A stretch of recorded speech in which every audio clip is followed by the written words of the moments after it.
Atos 16, verso 23, a gente vai ler do 23 até o 35. Amém? E depois de lhes darem muitos açoites, os lançaram no cárcere, ordenando ao carcereiro que os guardasse com toda a segurança. Este, recebendo tal ordem, levou-os para o cárcere interior e lhes prendeu os pés no tronco. Por volta da meia-noite, Paulo e Silas oravam e cantavam louvores a Deus, e os demais companheiros de prisão escutavam. De repente, sobreveio tamanho terremoto que sacudiu os alicerces da prisão. Abriram-se todas as portas e soltaram-se as cadeias de todos.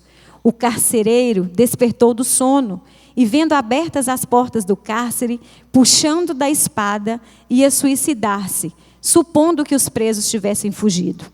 Mas Paulo bradou em alta voz: não te faças nenhum mal, que todos aqui estamos. Então, o carcereiro, tendo pedido uma luz, entrou rapidamente e, trêmulo, prostrou-se diante de Paulo e Silas. Depois, trazendo-os para fora, disse: Senhores, o que devo fazer para que seja salvo?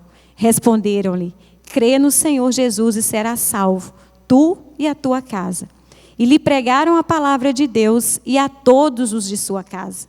Naquela mesma hora da noite, cuidando deles, lavou-lhes os vergões dos açoites. A seguir, ele foi batizado e todos os seus. Então, levando-os para a sua própria casa, lhes pôs à mesa e com todos os seus manifestava grande alegria por terem crido em Deus. Quando amanheceu, os pretores enviaram oficiais de justiça com a seguinte ordem: põe aqueles homens em liberdade. Até aqui. Senhor, muito obrigada, Deus, por ser um Deus tão bondoso, Senhor, tão generoso para conosco, que deixou, Senhor, registradas estas palavras, Senhor, para que pudéssemos, Deus, crer no teu poder, conhecer o Senhor, que faz coisas extraordinárias. Meu Deus, termos a nossa fé alimentada, Deus. Muito obrigada, Senhor, pela vida desse carcereiro, Deus, que hoje, Senhor, pode nos ensinar sobre a alegria de crer no Senhor. Espírito Santo, fica à vontade em nosso meio. Que seja a noite mesmo, Senhor, de nós nos libertarmos, Deus, da cadeia que nos impede de sermos, Deus, alegres em Jesus, em buscarmos no Senhor a fonte da nossa verdadeira alegria. Meu Deus, que essa palavra possa realmente produzir frutos no nosso coração. É o que nós choramos em nome de Jesus. Amém. Amém, irmãos. Então, creio eu que esse texto seja um texto já conhecido por muitos de nós, né? Essa história de Paulo e Silas ali, um culto no presídio, isso é muito tocante, né? Isso nos faz envergonhar das vezes que por míseros problemas nós nos abatemos tanto, né? E deixamos uma tristeza profunda aí, nos fazer esquecer de quem é o nosso Deus. Esse texto está ali naquela passagem da segunda viagem missionária de Paulo, né? Onde ele tem ali pelo menos 3 companheiros de viagem. Ele está com Silas, ele está com Timóteo, ele está com Lucas, né? Que é quem deixa esses registros aqui para a gente. E aí ele chega num lugar, né? Ali na região da Macedônia, ele está viajando por ali, e ele está ali no lugar de oração, ele está ali ensinando, e tem uma escrava, né, endemoniada, que está ali gritando, falando, dizendo verdades, mas aquilo estava causando uma perturbação. E ele vai ali, repreende esse demônio, né, que predizia o futuro das pessoas. Isso causa ali uma situação que o dono dessa escrava o arrasta e quer que ele seja preso, porque extinguiu ali os seus lucros por meio dessas adivinhações. E nesse momento, Paulo e Silas são ali severamente açoitados. Né, as autoridades ali, a gente lê o texto anterior, a gente leu que pede que tirem a roupa, e eles apanham muito ali, eles são açoitados. Gente, eu não sei que percepção vocês têm assim, mas acho que não seja muito diferente da minha. Como que essa violência física, né, além das dores ali, ela traz uma humilhação, uma vergonha, né, um sentimento assim realmente terrível. E esses homens são ali tratados como criminosos, né? E são lançados numa prisão. são lançados numa prisão. E o personagem que me chamou a atenção, meditando nesse texto há algum tempo, é realmente esse papel desse carcereiro. Um homem que está ali, um oficial romano, um homem sem nome, não se fala muito da história dele, mas a gente olha para uma trajetória de cenários que esse homem viveu nesse contexto dessa prisão de Paulo e Silas, né? Contextos físicos como um terremoto, contextos espirituais como uma salvação dele e de sua família. E a gente vê que não foi um caminho simples para que isso acontecesse. Terremoto, gente, é cenário de caos, é cenário de confusão. Esse homem está à beira de um suicídio. O seu desespero é tão grande que ele quer atentar contra a sua própria vida. Mas ainda assim, né, lá no final do texto que nós lemos, ele diz que foi com tremenda alegria como foi bom ter crido em Deus. Então, já logo assim, né, no início, isso precisa oxigenar o nosso coração. Você olha para a sua trajetória com Jesus, né, a caminhada que você tem aí, os terremotos da sua vida, as situações que você vive, você se enche a sua boca para dizer: eu sou alegre por ter crido em Deus? Ou é uma fé que para você está meio religiosa, essa alegria às vezes já não enche o seu coração? Esse homem, ele diz isso lá no final da sua história, ele diz: olha, estamos alegres, grandemente alegres por ter crido em Deus. E pensando nessa frase, isso me chamou a atenção para pensar: o que esse homem viveu que fez com que ele tivesse essa convicção, dessa alegria, de ter valido a pena, né, de estar tão feliz por tudo isso que ele testemunhou nesse episódio? E eu levantei alguns tópicos aqui para a gente refletir nessa noite, né? Primeiro, alegre-se por fazer a sua parte. Eu fui tentando detectar pontos assim que o trouxeram alegria, para que no final ele viesse dizer que ele estava tremendamente alegre. E eu acredito que ele alegrou-se, gente, por ter feito a parte dele. Porque lá no verso 23 e 24, ele recebe uma missão. Ele recebe aqueles homens como prisioneiros, e o que ele tinha que fazer, ele foi prudente. Ele fez com excelência. Ele levou aqueles homens para essa prisão interna aqui, né? O calabouço romano ali, ele tinha graus de periculosidade, né? O primeiro andar, o segundo nível, o terceiro nível, o subterrâneo, onde eles eram exterminados. E a cada nível desse é pelo crime que havia cometido. Então, ele estava numa prisão interna, digamos que era uma prisão de segurança máxima. Ele cumpriu seu papel. Ele colocou aqueles homens ali com as pernas amarradas em troncos. Os estudos dizem que essas pernas eram amarradas separadamente para gerar mesmo um incômodo ainda maior. Os homens açoitados, severamente açoitados, estavam ali. O dever dele, ele tinha cumprido. A sua tarefa ele fez com zelo, ele fez com cautela, ele foi prudente. O fato daqueles homens, né, terem tido aquela oportunidade de fuga, daquelas cadeias terem se quebrado, não foi por negligência dele. Então, essa sensação de dever cumprido é algo que nos traz alegria, não traz, gente?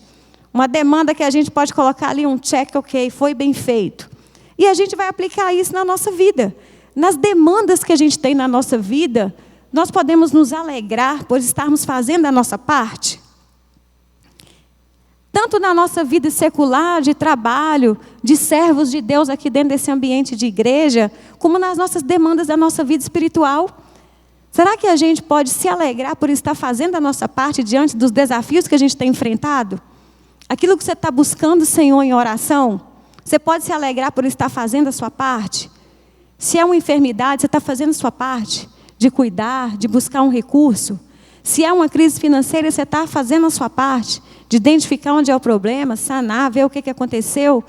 Tem vezes que a gente prefere o lugar de vítima. Né? Não, isso me sobreveio, não tenho culpa, não tem nada que está ao meu alcance. Esse homem, ele podia se alegrar porque o que veio às suas mãos para fazer, ele fez. E a gente precisa de pensar isso também. Será que o que está ao meu alcance, eu estou buscando? Eu estou lançando mão para enfrentar nossas batalhas no mundo espiritual. Nós temos ferramentas, armas espirituais. Nós temos lançado mão disso também. Eu tenho orado, eu tenho jejuado, eu tenho me fortalecido, né? Isso é algo que traz alegria para nós. Isso faz parte da alegria de ser salvo no Senhor. É lançar a mão daquilo que Deus nos dispõe. Deus nos dispõe ferramentas de fé, de oração, né? De buscá-lo, de consagrar nossa vida a Ele, de perseverar. E a gente precisa de fazer a nossa parte. Eu penso que esse homem também, ele alegrou-se na adversidade. E isso, gente, parece tão utópico. Porque quando a gente está ali no olho do furacão, o que a gente menos pensa é em alegria, não é verdade? E a falha, né, para esse carcereiro, pelas leis romanas, quando um guarda perdia um prisioneiro, ele tinha que pagar aquela vida com a sua própria vida. Então, esse ato dele ali de suicidar-se é porque a morte era uma consequência iminente. Se aqueles homens ali fugissem, ele estava morto. Ele sabia, talvez pensasse um versículo que diz que ele acordou e quando viu aquela confusão, talvez ele tivesse um sentimento de falha, porque ele dormiu, né? Se fala que ele acordou, ele dormiu. Mas, enfim, esse homem, ele sabia que a consequência disso que tinha acontecido com ele ali era a morte. E quantas vezes, gente, a adversidade que a gente está vivendo, ela nos coloca mesmo nesse lugar de sentirmos mortos, sentirmos sem força, sem energia, minados, né? Tem gente que está aí achando mesmo que o seu sonho já morreu, que essa resposta de oração que ele está buscando já morreu, não vai dar certo. Tantas vezes a gente acha que é por uma questão que foi uma falha nossa, né? Em momentos que a vida parece que perde o sentido. É uma escuridão que não faz te enxergar mais nada. Que foi o que aconteceu com aquele carcereiro. Ele diante daquele terremoto, no escuro, numa prisão escura, ele não viu que os homens estavam todos ali. Ele falou, olha, acabou para mim, vou me matar. Melhor que eu me mate do que ser morto pelos meus chefes aqui. E a escuridão, ela chega mesmo na nossa vida, gente. Morrem nossos sonhos, morre a nossa fé, morre a nossa esperança. Mas algo que precisa nos trazer alegria e que não pode morrer nunca é a nossa expectativa sobre o agir do Senhor. Deus é Deus que age em qualquer lugar e em qualquer situação. As adversidades vêm muitas vezes, gente, para nos forjar. Tem gente que está tão preso, pessoal, que não vai ser uma brisa suave que vai quebrar a cadeia, não, vai ter que ser um terremoto. Tem coração que está tão seco, tão árido, que uma chuvinha não vai resolver. Vai ter que ser uma tromba d'água. As adversidades que a gente passa na nossa vida, elas não são, gente, para nos derrotar. São provas para que a gente seja aprovado. No tempo da adversidade, alegrar-se parece utópico. Mas não é. Salmo 84, 22. Feliz o homem que confia no Senhor. E tem hora que vai ter que ser algo catastrófico, que vai nos abalar. Porém, esse sentimento de nos alegrar na adversidade vem de saber que no Senhor nós somos mais do que vencedores. É nos apropriar das promessas do Senhor. Deus trabalha por aquele em quem nele confia. Feliz é o homem que confia no Senhor. Deus luta as nossas lutas. Se não tivesse acontecido toda essa catástrofe, se esse homem não passasse por esse desespero, se tivesse dado de manhã ali, como aconteceu no final, manda soltar esses homens, nada teria acontecido na vida dele. Ele continuaria sendo um carcereiro romano que não conhecia o Deus Altíssimo.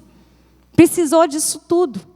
Então, na adversidade tem propósito, no problema tem propósito, na dificuldade tem propósito. Deus está tratando você enquanto você espera o agir dele na sua vida. Nós enxergamos o hoje, né, irmãos? E principalmente na hora do problema, a gente não consegue enxergar nem o ontem. Porque talvez se a gente olhasse um pouquinho para trás, a gente vê, nossa, eu já passei por isso, o Senhor já me tirou disso.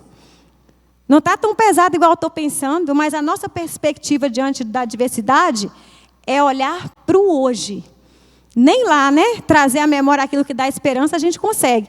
Mas a gente serve a um Deus que tem o ontem, o hoje e o amanhã. Ele sabe se você está preparado para essa bênção agora. Ele sabe o que você vai fazer com isso, se isso chega nas suas mãos agora, talvez não é agora.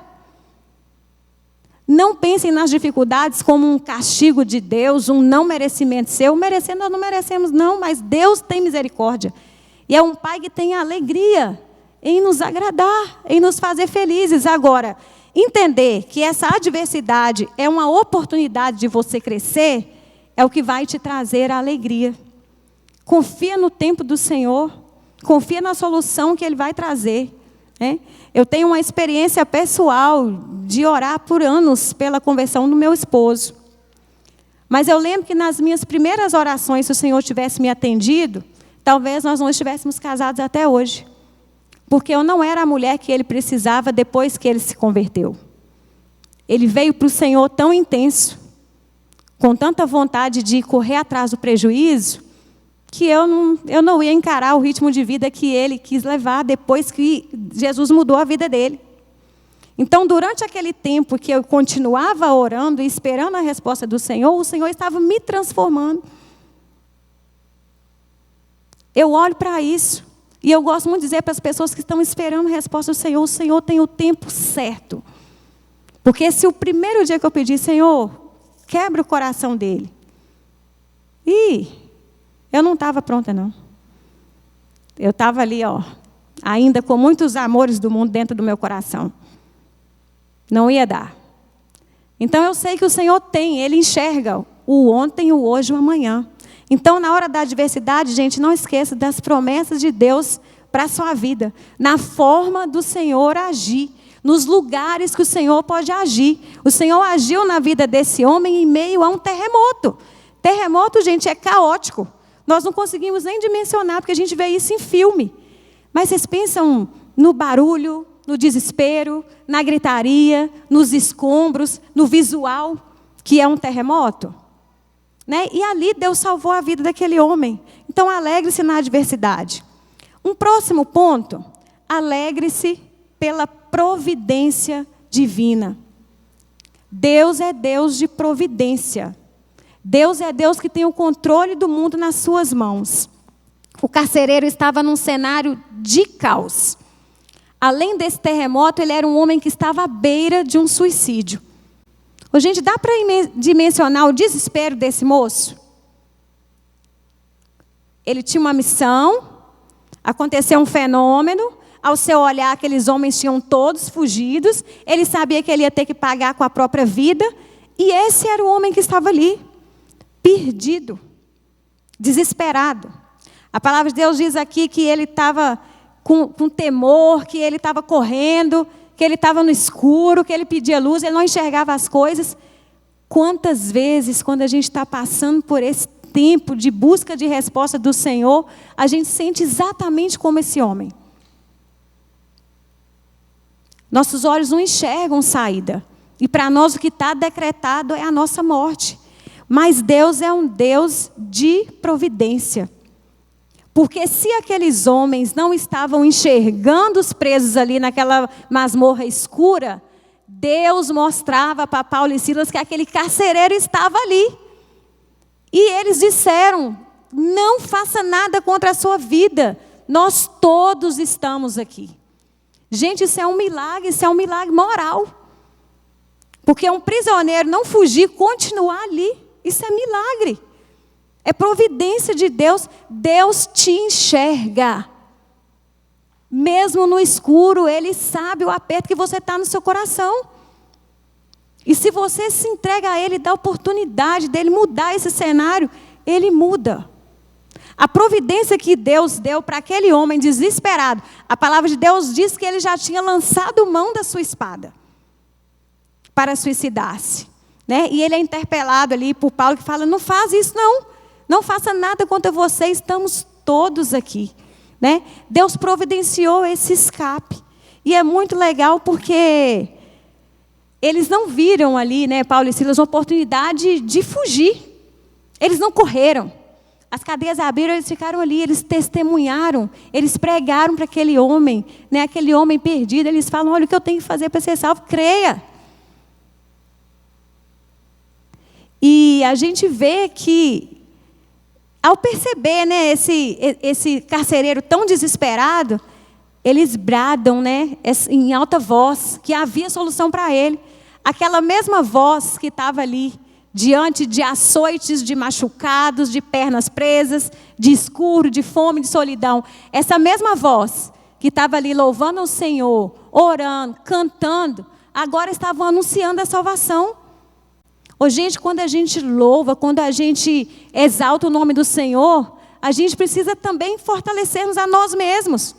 Nós estamos dizendo isso para a gente.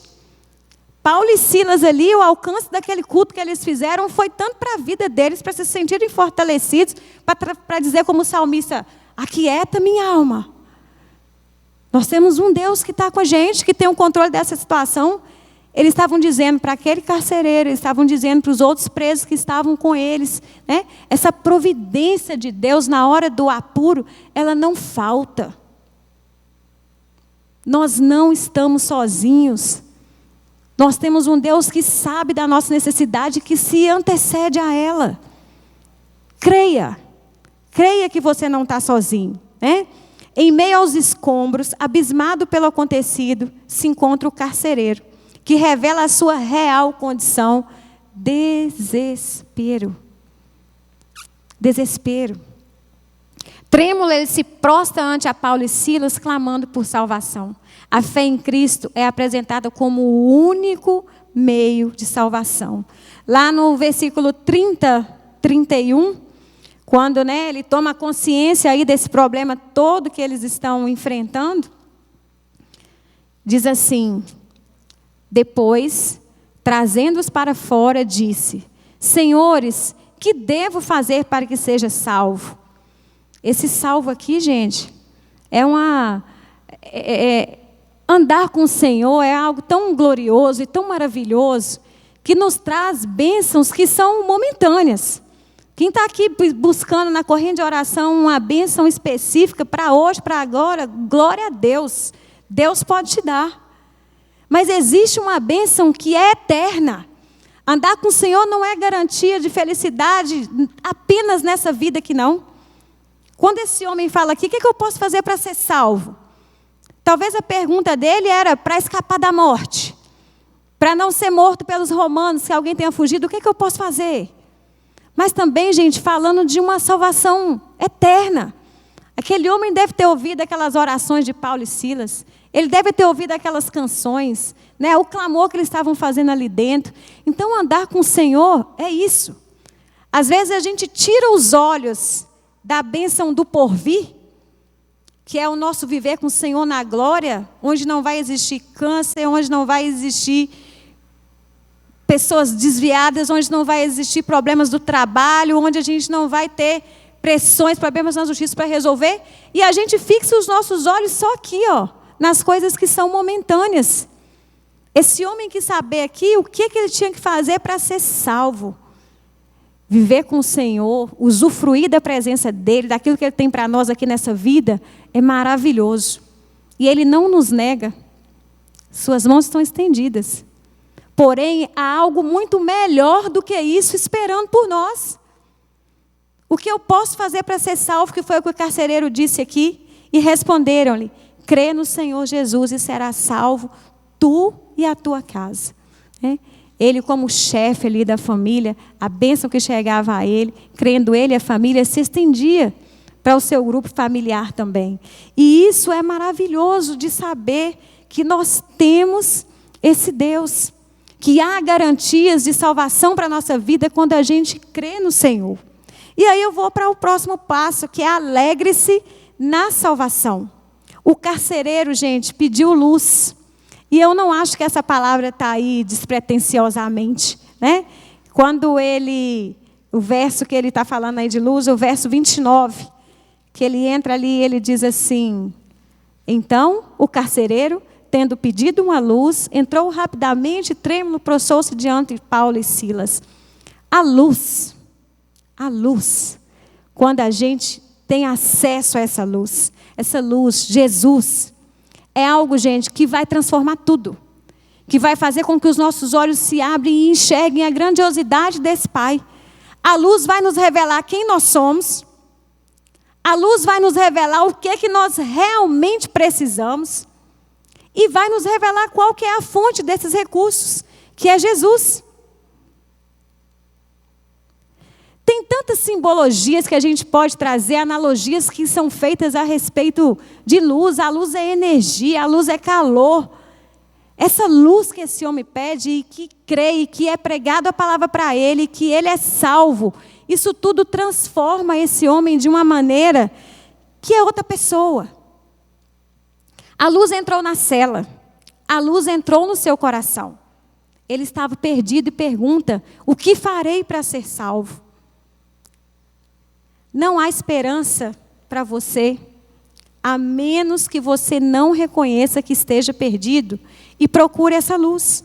Sem Cristo, você vai cambalear sobre um abismo de trevas eternas. Não há outro caminho. Não basta para nós, gente, ser frequentador de igreja. Esse tempo de frequentador de igreja já acabou.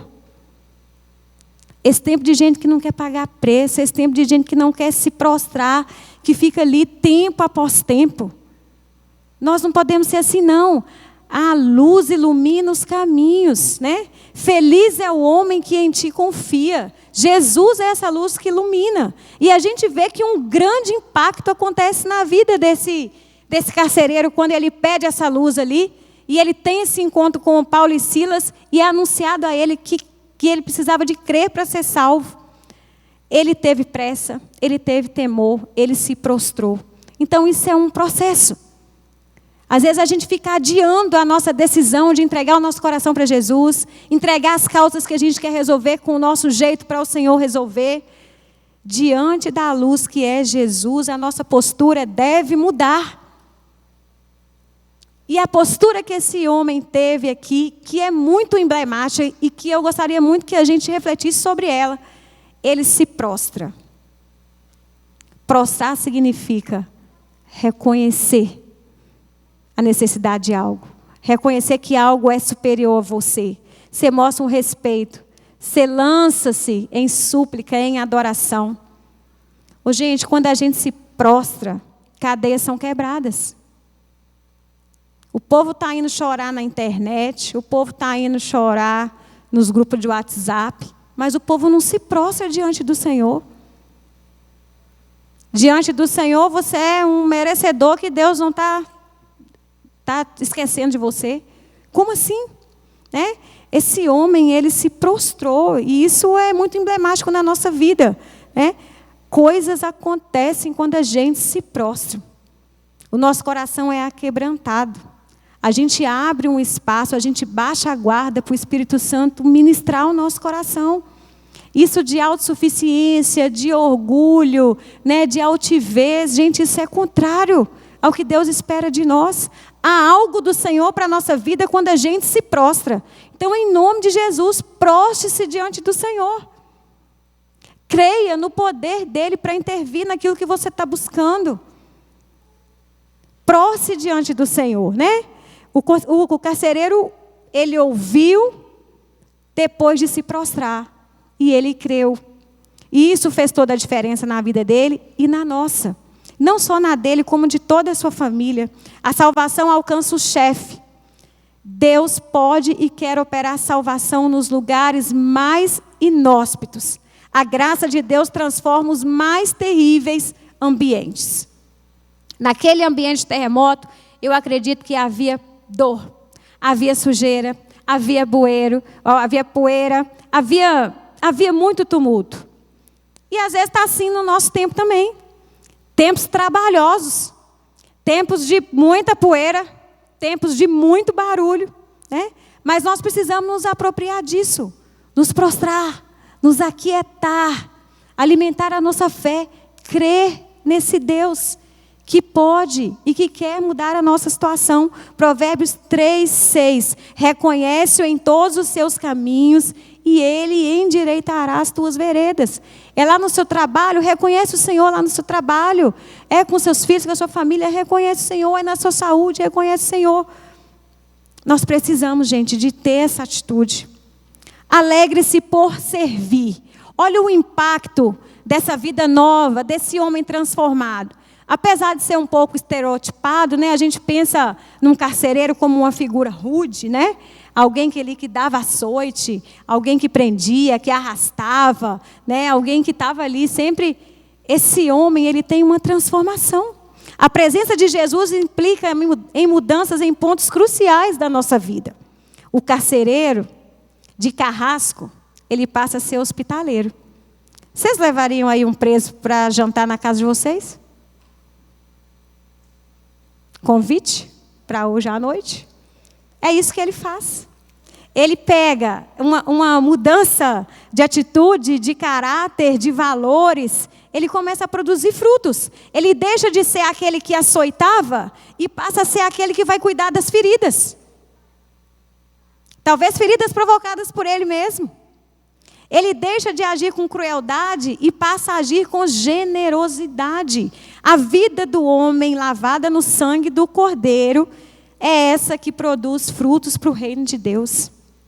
Alegre-se por servir. Esse homem, quando ele fala, eu fui tremendamente alegre por ter crido em Deus, porque ele sentiu alegria em servir. Essa mudança que ele teve, ele se tornou gentil, generoso, hospitaleiro. Ô, gente, e na nossa vida? Essa salvação que nos traz alegria, nos dá essa consciência, eu sou alegre por servir? Você tem vivido uma vida de serviço? Servido às pessoas? Ou em contraponto, você é aquele que está sempre recebendo o serviço de alguém? Tem sempre alguém para te entregar as coisas na mão. Servir é produzir frutos para o reino de Deus. Aqui fala que foi na mesma noite que isso aconteceu. Esse homem pega os dois, cuida das feridas dele, lava, chama para casa, oferece uma refeição. Gente, isso é muito lindo. E a gente precisa de se colocar nesse lugar. A alegria de ser filho de Deus é expressa em minha vida por meio de serviço. A palavra de Deus diz, nisso sabereis que sois meus discípulos, se vos amardes uns aos outros. Você tem demonstrado esse amor, ser filho de Deus, servindo as pessoas? Isso precisa também de nos incomodar. Porque foi uma mudança no caráter deste homem. Ser capaz de abrir mão do seu conforto, do seu tempo, do seu dinheiro. Servir também a gente expressa gratidão. Esse homem com certeza sentiu-se alegre por servir. Que essa alegria também possa ficar aqui latente no nosso coração. John Stott faz um comentário muito legal a respeito disso. Ele diz assim, o carcereiro lavou e foi lavado. Ele lavou-lhe seus vergões dos açoites e foi lavado de seus pecados. Que analogia maravilhosa, né? Enquanto a gente está servindo a Deus, gente, a nossa igreja tem tantos ministérios. Vem servir. Deus te deu dons, Deus te deu habilidades. Coloca isso a serviço do Senhor. Isso é um privilégio. Isso é para você se sentir alegre. Quem aí trabalha na igreja, serve em qualquer ministério? Levanta a mão aí para eu dar uma olhada. Qualquer um que seja. Você já parou para pensar assim, o que Jesus viu em mim? O que Jesus viu em mim? Eu ser professora, o que Jesus viu em mim? Gente, isso é um privilégio. Isso é a graça de Deus na vida da gente. É o Espírito Santo nos dando poder, nos dando unção, nos dando graça. É um privilégio. Sirva. Sirva nessa igreja, sirva na sua casa, sirva no seu trabalho. Aí sim, as pessoas às vezes vão ler o Evangelho através do seu testemunho. Esse homem serviu e ele ficou alegre por isso. E por final, gente, alegre-se por haver crido em Deus, que é o verso 34. Vou voltar. Então, levando-os para a sua própria casa, lhes pôs à mesa. E com todos os seus, manifestava grande alegria por terem crido em Deus. A gente pode entender que rolou um culto e um pós-culto. Vocês têm jovem aqui, que a gente sempre depois do culto sai para comer alguma coisa, é um pós-culto. Depois do culto na prisão, aconteceu um pós-culto. um rolê lá na casa do carcereiro, jantinha, pôs a mesa. Eles estavam ali celebrando com grande alegria. Essa palavra no grego, vou poupar vocês de me ouvir falando grego, tá, gente? Ninguém merece. Faz menção a uma profunda alegria espiritual. Não era uma alegria trazida por vinho, não era uma alegria de uma boa notícia, não era uma alegria de uma reunião de amigos, era uma profunda alegria espiritual. A certeza de salvação, a certeza de uma vida transformada. Esse episódio, gente, eu identifico pelo menos 3 milagres que a gente pode ver aí que esse carcereiro presenciou. Um milagre físico, que foi o próprio terremoto, né? Um milagre moral, que é exatamente o Senhor conter ali, estabelecer, por mais que as cadeias estivessem quebradas, as celas abertas, destrancadas, as paredes no chão, aqueles presos ficaram todos ali. O Senhor agiu com essa libertação, a gente pensa, para impactar a vida de Paulo e Silas, também, mas Pedro foi liberto da prisão milagrosamente, sem que quebrasse nada. O Senhor ali fez um terremoto para que aquele homem também testemunhasse do poder dele de agir da maneira e da forma como ele quisesse. E sem que nenhum deles fugisse. E um milagre espiritual, que é essa vida mudada do carcereiro, né? Essa celebração, essa festinha lá na casa, essa janta na casa do carcereiro, ela foi uma expressão externa de uma alegria que estava dentro do coração dessas pessoas. A alegria de ser salvo. E crer em Deus precisa nos trazer alegria. Não se acostume com a presença de Deus. Seja feliz.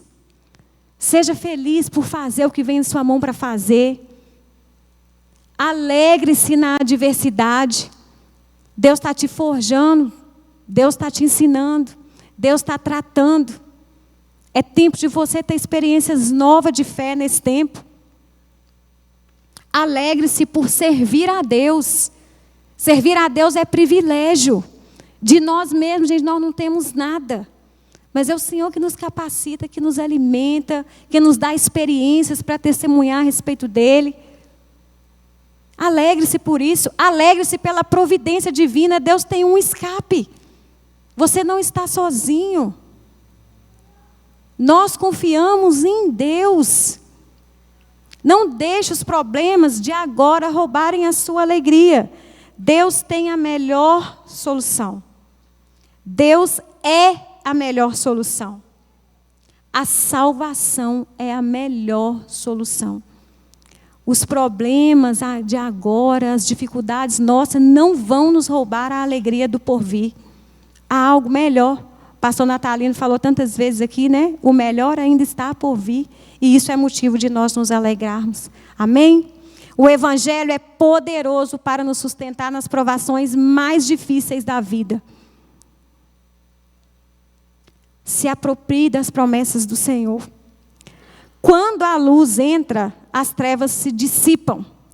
Se está tudo muito escuro, se você não está enxergando a providência de Deus, se parece que não tem saída, peça luz. Jesus, luz para o meu caminho é a tua palavra. Vai buscar na palavra de Deus o alimento, o suporte, o amparo, a exortação, aquilo que você está precisando. O culto na cadeia atingiu a vida de quem estava dentro e fora das celas. Nem sempre o que você está vivendo é para resolver um problema seu. Através do que você está vivendo, Deus está atingindo pessoas que você nem imagina. A fé anunciada funciona também na vida de Paulo e Silas. Aqueles homens naquele momento também precisam de lembrar que para si próprio quem era o Deus a quem eles serviam. Então traga a sua memória. Lembre de milagres que você já testemunhou, de situações que o Senhor já te livrou.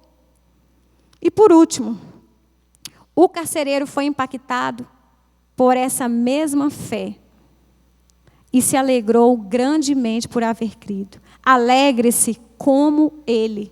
Alegre-se como esse homem. A alegria se completa somente na presença de Jesus, né? Que a gente possa realmente ter no nosso coração essa certeza de que nós somos salvos, nós cremos num Deus que tudo pode, nós cremos num Deus que saiu do seu trono de glória, pisou essa terra, morreu no madeiro para pagar os nossos pecados, ressuscitou e que voltará um dia. E isso deve ser para onde os nossos olhos estão voltados. O problema que você está vivendo hoje tem solução. O Senhor sabe qual é a melhor solução. Mas independente dessa solução, a salvação em Cristo Jesus é a melhor solução. Alegre-se nisso. Amém? Vamos ficar de pé?